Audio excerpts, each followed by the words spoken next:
Hello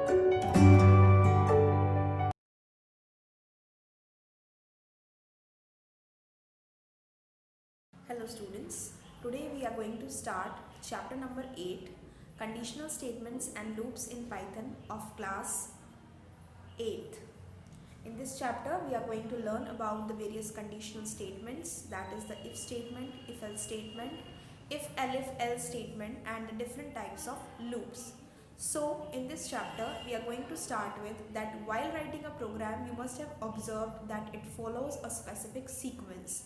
When we write a program, we write the statements from top to bottom. And while writing the statements from top to bottom, the statements get executed one after the other. That is, they get executed first and then second and then third like this. And the interpreter transfers the control from current statement to the next statement.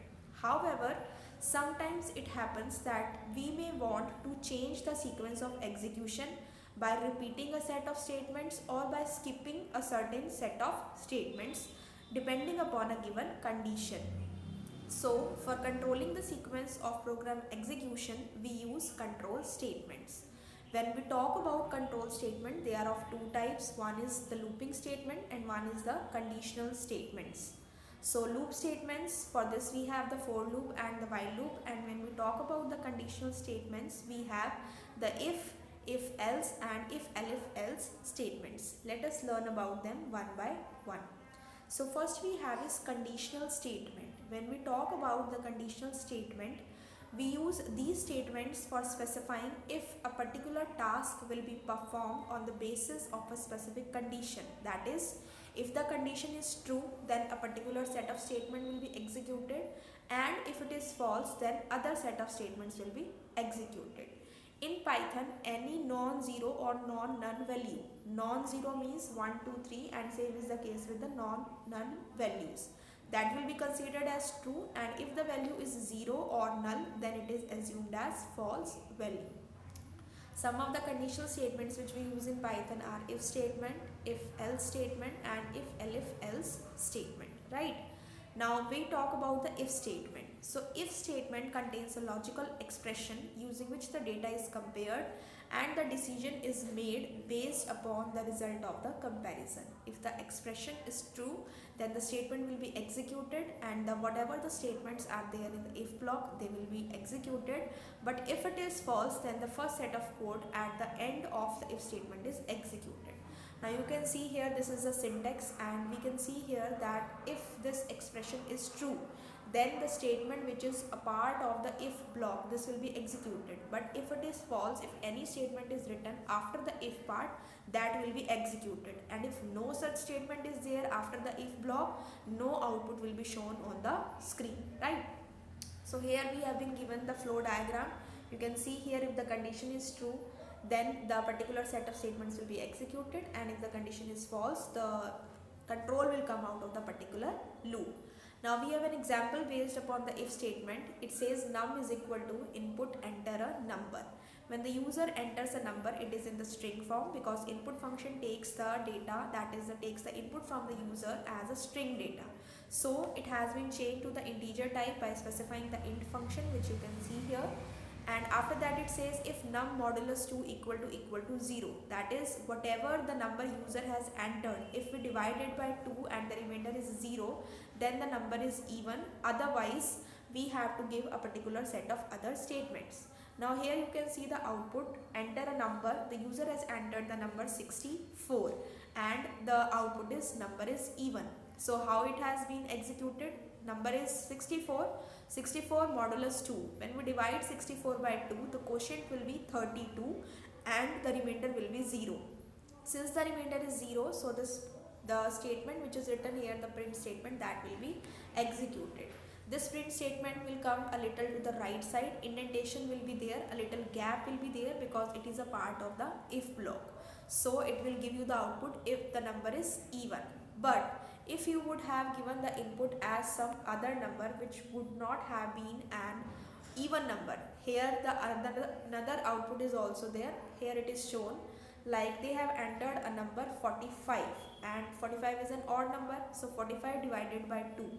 When 45 is divided by 2, it will give you the quotient as 22.5, and or you can say the quotient will be 22 and the remainder will be 1. So here you can see the remainder is not equal to 0. That is why there is no output, since we have not written any statement after the print statement, that is number is even. So you can see here that only the prompt is visible and no output is shown, right?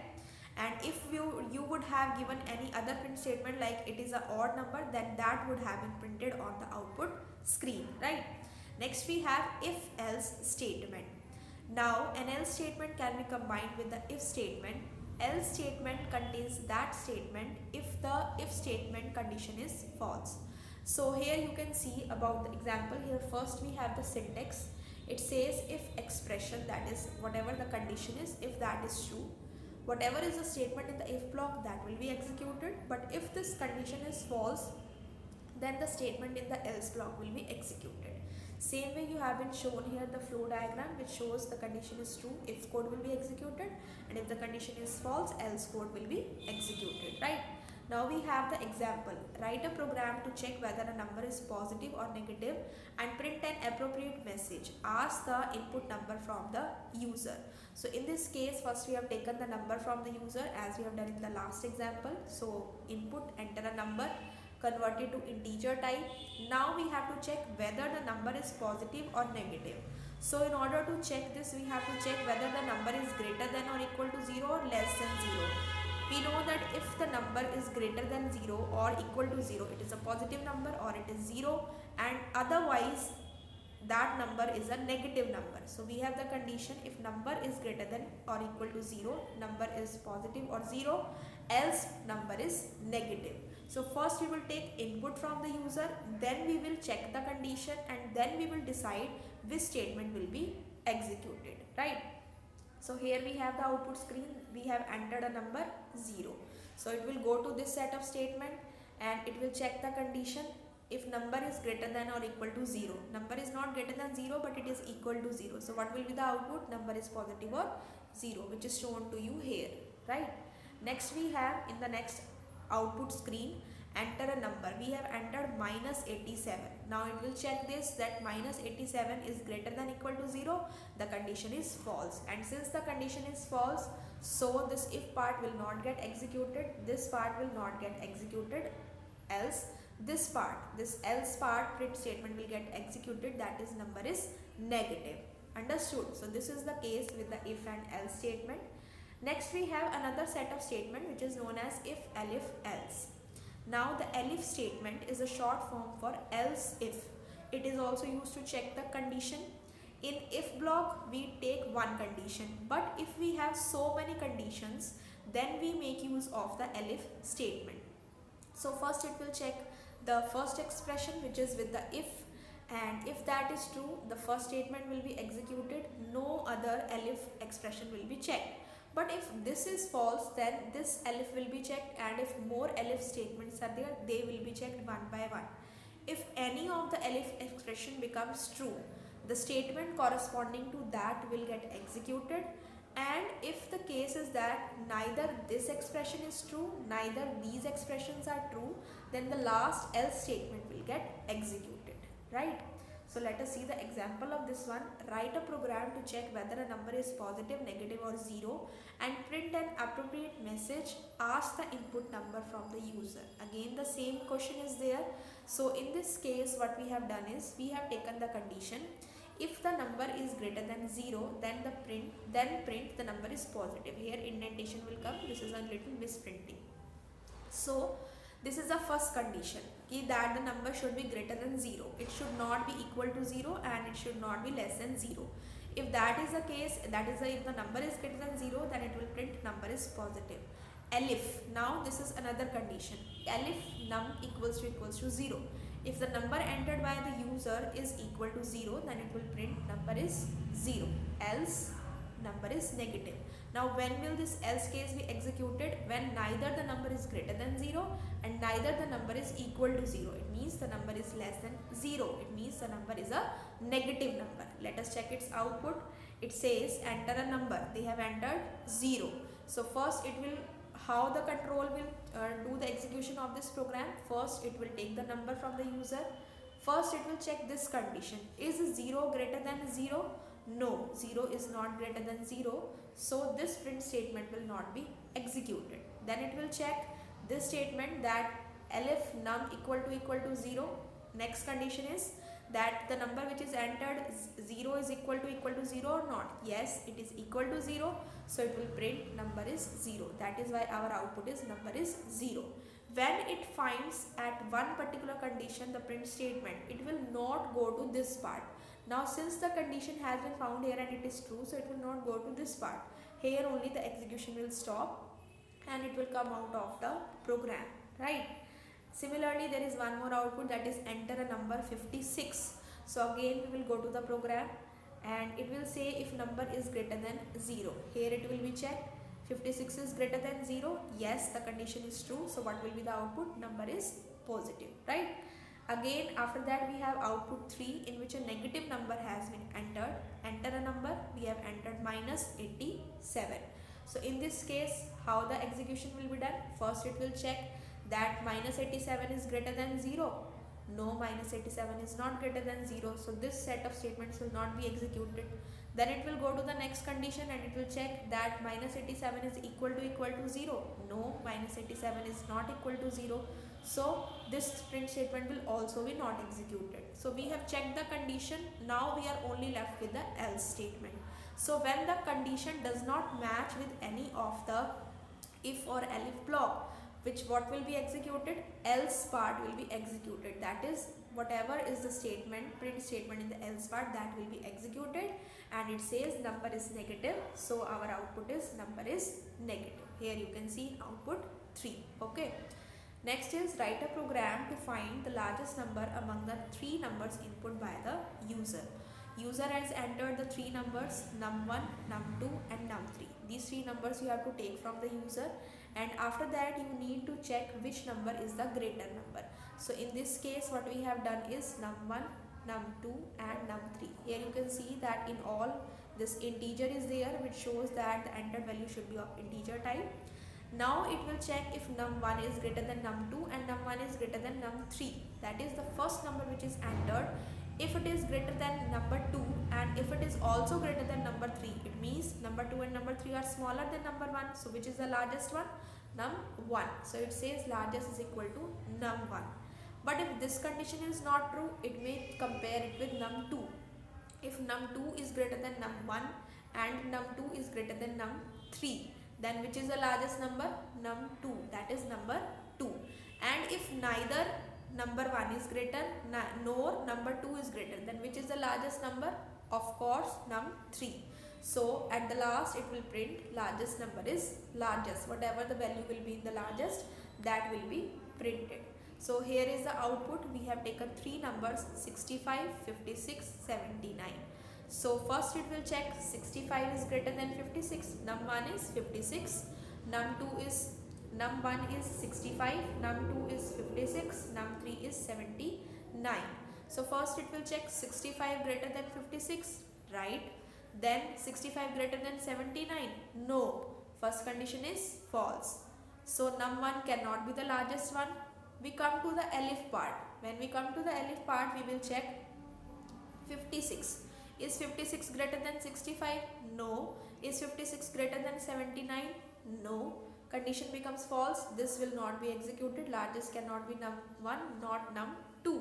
So in the else what it says, largest is equal to num3. So which is the largest number? The number at the third place, that is 79. So which is the largest number here? 79, right? Next we have loops. We have learned about the conditional statements, if statement, if elif else and if else statement. Now we will just start with the loops.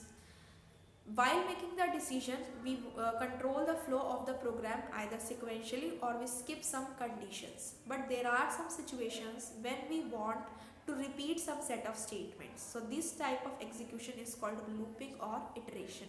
Remember this term, this is known as looping or iteration, right? So in this case we have 2 types of loop. One is a while loop and the second is a for loop.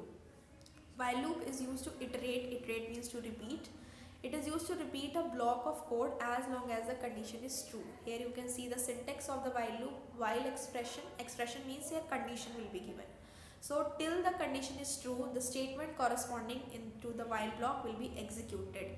And if the condition is true every time, then an infinite loop will be there. It will not stop, it will go on executing. So when we do not know how many times the loop is to be executed, we use while loop, and when we know the number of times the loop will be executed, then we use for loop. So when we use a condition here, when we put the condition, it can be any non-zero value. Till the condition is true, the loop will iterate, and when the condition is false, program control passes to the line immediately following the loop. Okay. In Python, all the statements indented by same number of character spaces after programming construct are considered to be part of a single block of code. So in this case, we use indentation for this purpose. After this, we have the flow diagram, which properly describes how the statements are getting executed. Condition is true, the conditional code will be executed. Condition is false, control will come out of the loop. Now if the condition is always true, as discussed, it can lead to an infinite loop. If you want to come out of that loop, you have to use the shortcut key control plus C. One example is shown to you. Num is equal to 1. While num less than 10, print num equals to num plus 1. So num is equal to 1. Is 1 less than 10? Yes, the condition is true. So what it will print? It will print 1. So it has given here output 1. Next, num becomes num plus 1. 1 plus 1 becomes 2. Now again the value of num becomes 2 here. So 2 less than 10, condition is true. Again it will print in the next line 2. Then num becomes num plus 1. 2 plus 1 becomes 3. Same way it will get executed, and at the point when the value of num is 9, so it will print 9, and it will do here 9 plus 1, 10. So when the value becomes 10 of the variable num, here the condition will be checked. Is 10 less than 10? 10 less than 10, condition is false. This is false. So no loop will be executed, no statements will be executed, and it will print the numbers from 1 to 9. This is the way the output of this question will come. Same way we have the for loop, which iterates over the item of a sequence when we know that how many times the loop is to be executed. So this is a flow diagram which shows you if the item from the sequence, it can be list, which you will learn in the later chapters. It will get executed, and if the condition is not true, then it will come out of the loop. Like here we have marks. This is a list 45, 67, 56, 82 for n in marks. N is a control variable. We can use any variable here, A, B, C, that's your choice. So till there are the numbers in the marks, till the value is there in the marks list, it will go on printing that one. Since we know that print statement always gives the output in the next line, that is why it has given the output 45, 67, 56 and 82. So this is the way the for loop works. The syntax is this way. For control variable, in is a keyword, and whatever the variable you have taken, or if you have taken the list, you have to specify the name. This was the syntax of the for loop for iterating variable in sequence. Here we have statement getting executed, right? Next we have another example of the for loop related to the string one, like for letter in Python. Letter is the control variable. As I told you that you can take any variable for this purpose. For letter in Python, Python is a string as it is enclosed in the single quotes. Print current letter and then the letter. So first it will print P, then it will print Y, then it will print T, then H, and then O, and then N. Like this it will be printed, right? After this we have write a program to add natural numbers up to n, where n is given by user and find the output. So n is the number input by the user, sum is 0, I is equal to 1. While I less than equal to n. Suppose the user has entered the value 5. So 1 less than equal to 5, condition is true. Sum is equal to sum plus I. Sum is 0, I is 1. 0 plus 1 becomes 1. Then I becomes I plus 1. I becomes 1 plus 1, that is 2. The sum is sum. So first it will go on calculating, that is it will go on calculating the natural numbers, that is it will go on adding them. First the value of I is 1, 1 is less than equal to 5, then sum becomes 0 plus 1, 1, the value of sum is 1. I becomes 1 plus 1, 2. Then 2 less than equal to 5. Again condition is true. Sum becomes, the value of sum was 1. Now it has become 1 plus 2, that is 3. Same way it will go on calculating, and it will plus 1 plus 2 plus 3 plus 4 plus 5. 1 plus 2, 3. 3 plus 3, 6. 6 plus 4, 10. 10 plus 5, 15. At the last it will give you the output as 15. Try this program in Python and see the output and check how this has been executed. Now we will come to the exercise part of this chapter. The first question is fill in the blanks. The first says, for controlling the sequence of program, dash statements are used. So for controlling the sequence, we use control statements. The first answer is control statements. Second is control statements are dash and dash statements. We have learned about the 3 control statements. In this you have to write down any 2. So you can write here if statement and if else statement. Third is elif is the shortened way of saying, elif v is the shortened way of else if. The answer is else if. Fourth is dash loop is used to iterate a block of code as long as the condition is true. The answer is while loop. Fifth is Python assumes any non-zero and non-null value as true value. Sixth is the repetition of set of statements is known as iteration. When we repeat a set of statement, it is called iteration. Next is true or false. First is control plus F is used to exit a loop. We have learned this in the while loop that in case of infinite loop, control plus C is used. The first is false. Second is if the condition of while loop is true, you get an infinite loop. Yes, this is true. First is false, second is true. Third is else if statement is optional statement. Yes, it is optional. If you want to give, you can. If you don't want, you can skip it. Fourth is if expression loop is the correct statement, syntax for the if statement. No, after the if and expression in the next line, statement will come, loop will not come. And statement will come, and here is the control variable also. Fourth is false. Fifth is while loop is used when the number of times of iteration is not known. Yes, it is used when we don't know how many times a loop is to be executed. So this is true. Now we have the short question answers. Mention 2 control statements. So we have learned about the various control statements. 2 control statements are, one is if statement, one is if else statement, and the third is if elif else statement. You can write any 2 out of them. Second is what condition will lead to an infinite loop. The condition which leads to an infinite loop is when we don't know how many times the loop is to be executed, and when the condition is always true. Third question is write the syntax for the while loop. This is given in your book. While expression, put the colon sign, and in the next line give some a little gap, that is the indentation, and write down statement. So that is the syntax for the while loop. D part is explain the difference between if and if else statement. So the if statement gets executed when the condition is true, but if the condition is false, then there is no statement to be executed, or the statement which is after the if part, that will get executed. But in case of if else statement, if the condition is true, the statement corresponding to if block will be executed, but if it is false, the statement corresponding to else block will be executed, right? Next we have explain while loop with an example. So this we have discussed, write this down.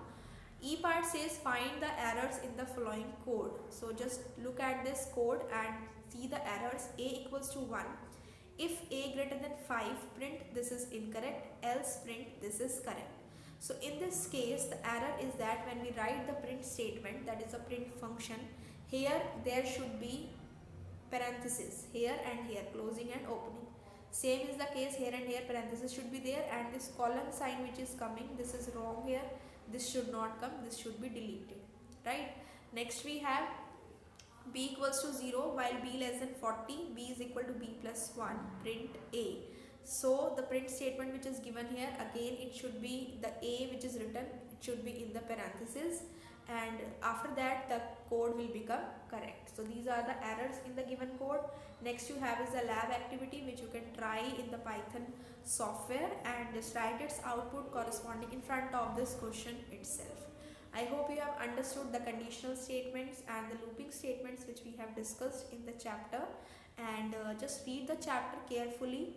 Try to do all the exercise which is given in the book. Write down all the question answers, fill-ups and the exercise part. Thank you students. Have a good day.